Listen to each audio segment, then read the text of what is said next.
Hi, I'm Aarrush. I'm a high school student that does a lot of robotics outside the classroom. In one of my robotics competitions, First Tech Challenge, we had to carry the robot everywhere, from the field to the pit, wherever we go for outreach, sometimes learning programs in libraries.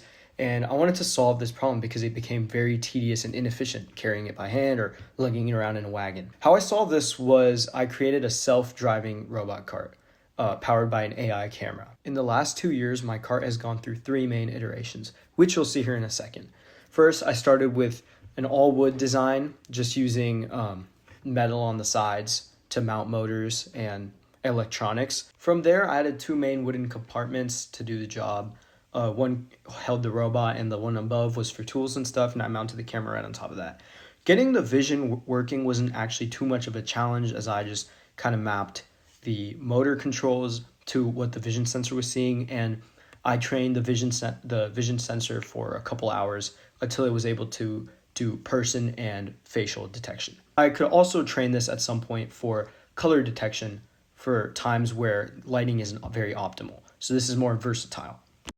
As you can see here, the cart is working pretty smoothly. However, as you can see from that video, the cart is pretty shaky and it's struggling to carry itself as it's moving pretty slow on max power. Some of the issues with this first iteration was that it was bulky, it was pretty heavy, there was a lot of strain on the motors. The custom wheels that I was using would often break, and it would move pretty slow, as you can see. Also, the robot would jerk a lot when it was trying to follow someone, so this is something I could try to fix in the software. Additionally, the robot wasn't able to go over any sort of incline or different terrain because of the lack of ground clearance and the lack of torque. So in the second iteration, I switched over to acrylic panels. I bent these panels with a heat gun and made holes in them to screw them together. Each panel was held on by one another, and everything was solely supported by the drivetrain. This was for weight reduction and a better look. As you can see in the video, the cart is following a lot faster and smoother. This is the first time we see any kind of life to it. I called this Wall-E. It's so fun. This is 10 minutes. Okay. On that ride, just don't look into its eyes.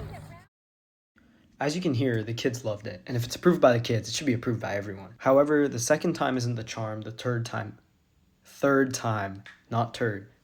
is. So, here were the issues with this one.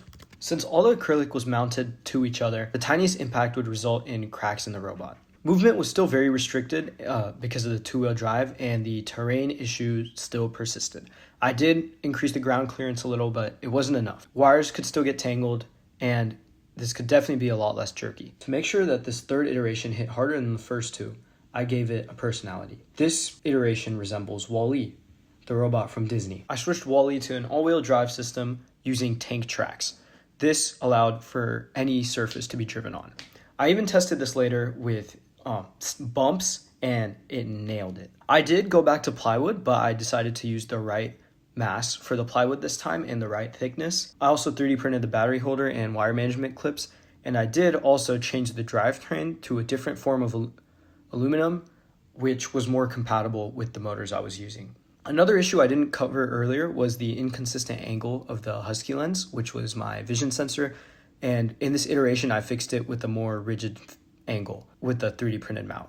Introducing a 4-wheel drive and some minor tuning in the software also removed the jerkiness out of the picture. This is what it looks like now. You guys are gonna love this one.